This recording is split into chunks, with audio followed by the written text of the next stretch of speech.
Chapter 1. 140, 7th year. Brilliant ideas. Saturday, February 25th, 1978. Remus didn't think he had ever hated fire whiskey more. When he woke up the next morning, his throat was raw, his limbs ached, and his head was throbbing. He'd take a full moon over a hangover any day. At least after a full moon, everyone was sympathetic. Someone else groaned from their bed. There were loud footsteps, as whoever it was ran to the bathroom, slammed the door, and began to throw up noisily. Lovely, Sirius murmured from the pillow next to Remus. All right in there, Pete. James shouted. He was met with an alarming gurgling sound from within the bathroom. Bit of breakfast will sort you out. James advised.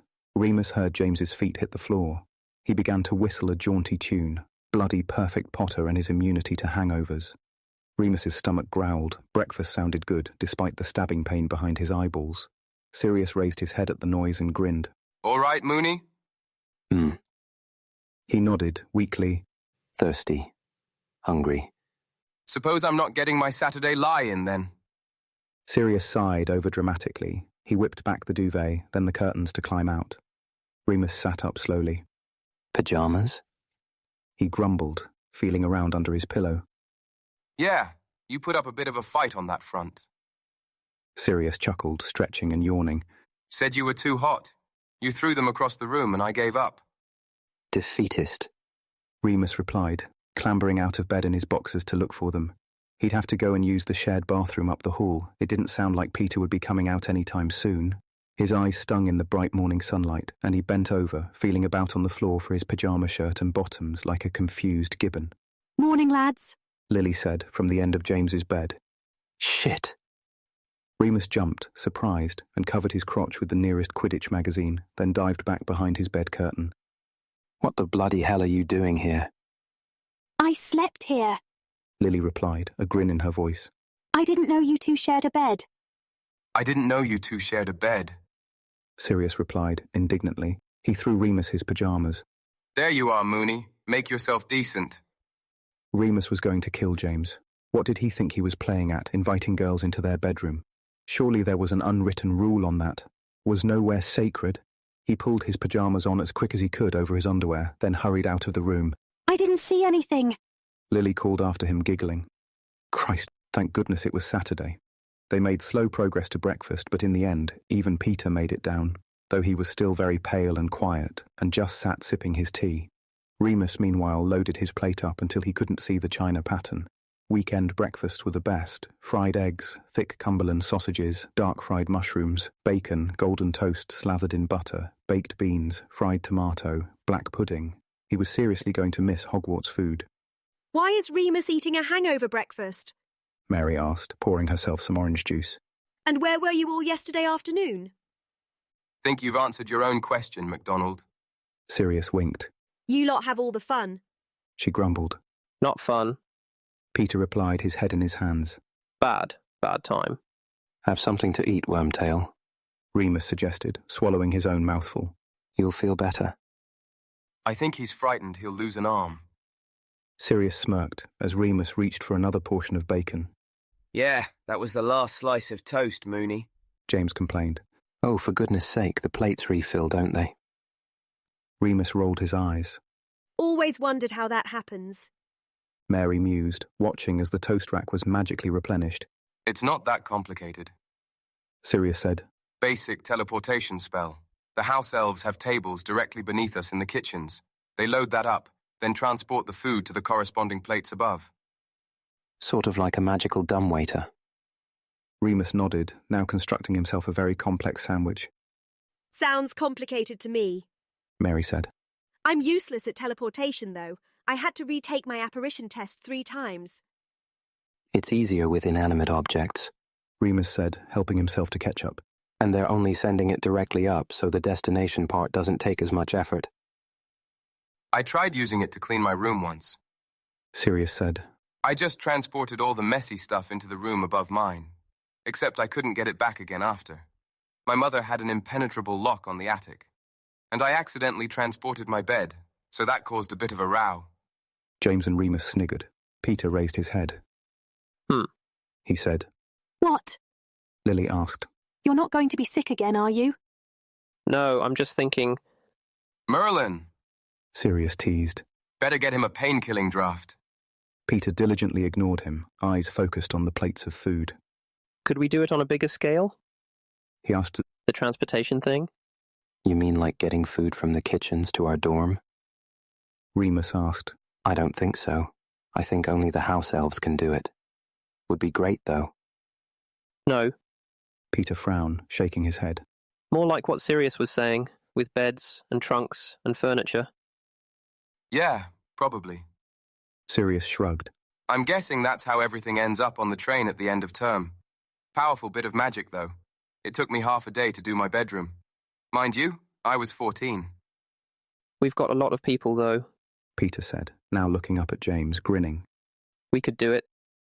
Peter, James was starting to smile now too. have you just had your best bloody idea in 7 years of pranking? Peter grinned back at him, looking happier than Remus had seen him in ages. Emergency cooperative meeting. James carried on, standing up excitedly. Spread the word. The problem with planning a prank between 30 people rather than 4 was pure logistics.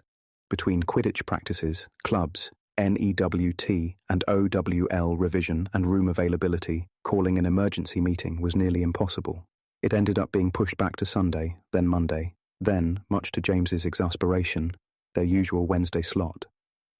There's still plenty of time. Lily soothed. And we can always start researching it now, so we have the right spells ready to show the group. Suppose. James muttered, scuffing his feet on the flagstones as they walked back to the common room. I've got some dung bombs lying about, if you fancy blowing off some steam today. Sirius threw an arm around James. Yes. I can't hear this. Lily covered her ears and ran ahead to catch up with Mary. On the fat lady's corridor, Remus paused. You lot go on. I'll just be a minute. He stopped outside Professor McGonagall's office door. Sirius glanced back and gave him a nod of understanding, before carrying on with James and Peter loudly arguing over the best place to plant the dung bombs. Remus knocked on the office door, timidly. Enter, Came a voice from within. He pushed the door open and poked his head around nervously before going inside. Hello, Professor. He said, approaching her desk. McGonagall was marking some essays, piled up neatly in front of her, a red quill flicking smoothly across the parchment as she read. She looked up and smiled at him pleasantly. Lupin, lovely to see you. Please have a seat. He sat carefully, strangely reminded of the very first time he'd been in her office and how tall and frightening she had seemed. He'd really thought he would hate her, she'd seemed so much like Matron. Now he was able to meet her eye and smile back as though she were a real friend. How can I help? She asked, as the red quill came to rest in the inkwell beside the papers. I wanted to ask a favour, He said carefully. He felt inside his pockets and pulled out the letter from his mother. He put it on the desk and slid it across.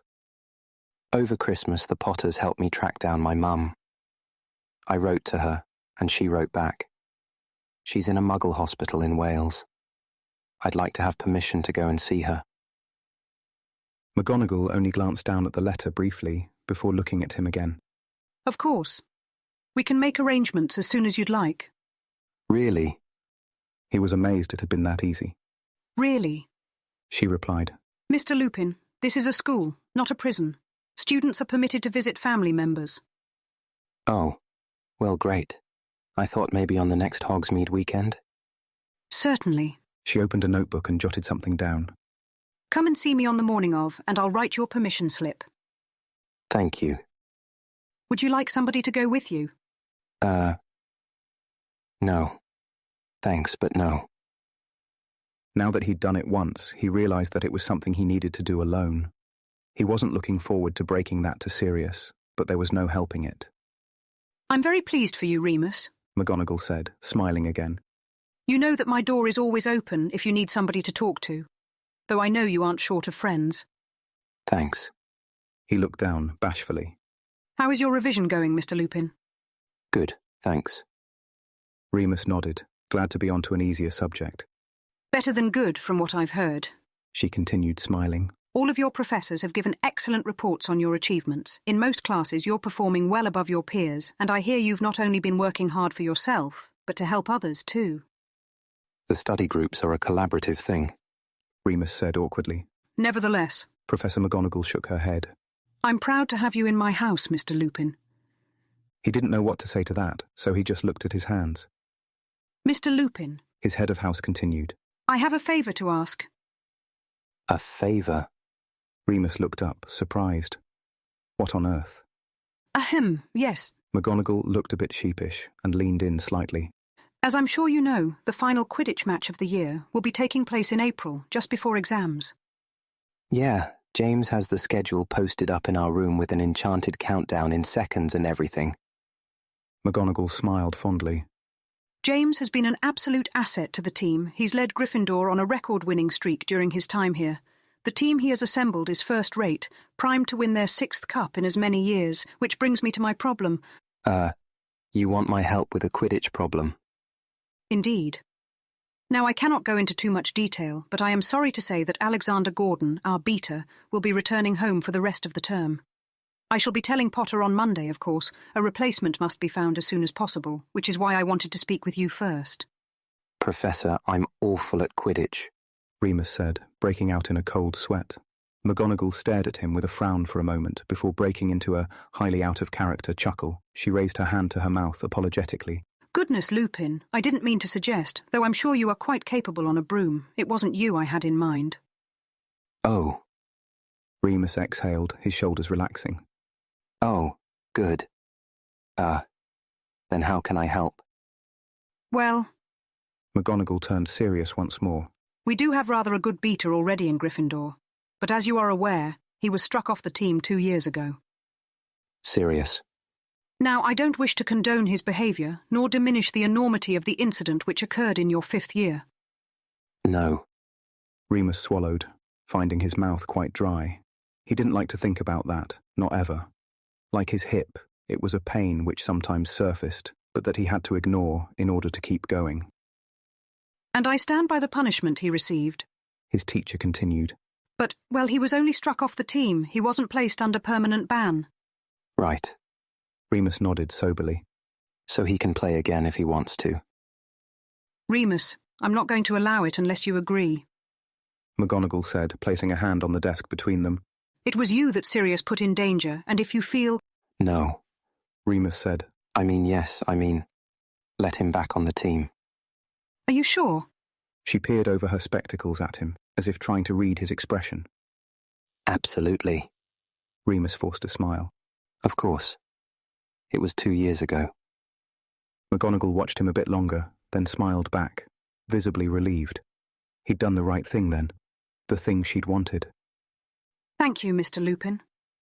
She nodded, leaning back again. I'll tell Potter first thing tomorrow. Great. Remus nodded, getting up from his seat. Thanks, Professor. See you Monday.